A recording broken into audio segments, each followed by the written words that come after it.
आज सोमवती अमावस्या असल्याने लोणावळा येथील पांगोळी या निसर्गरम्य गावी श्री संत बाळूमामांच्या मंदिरात दर्शनासाठी भक्तांची मोठ्या प्रमाणात गर्दी झालेली पाहायला मिळाली। अखंड भाविक भक्तांचे श्रद्धास्थान असलेल्या संत श्री बाळूमामा देवाचे मंदिर हे लोणावळा येथील पांगोळी धनगर वस्ती येथे आहे। सोमवती अमावस्या असल्याने मंदिरात आज सकाळपासून मामांच्या दर्शनासाठी भक्तांची गर्दी झाली होती। मुंबई आणि पुणे जिल्ह्याच्या मध्यवर्ती हे मंदिर असल्याने अनेक ठिकाणाहून भक्त या ठिकाणी येत असतात। या सगळ्या भक्तांच्या भंडाऱ्याची व्यवस्था संत श्री बाळूमामा देवस्थान ट्रस्टच्या वतीने आज केली गेली होती।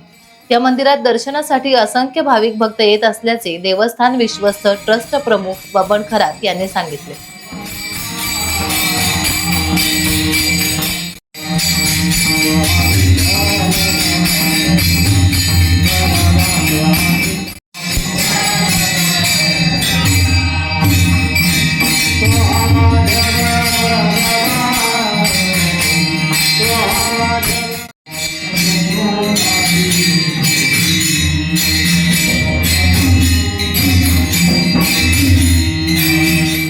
टाइम्स डिजिटलला लाईक करा, सबस्क्राइब करा, शेअर करा आणि बेल आयकॉन दाबायला विसरू नका।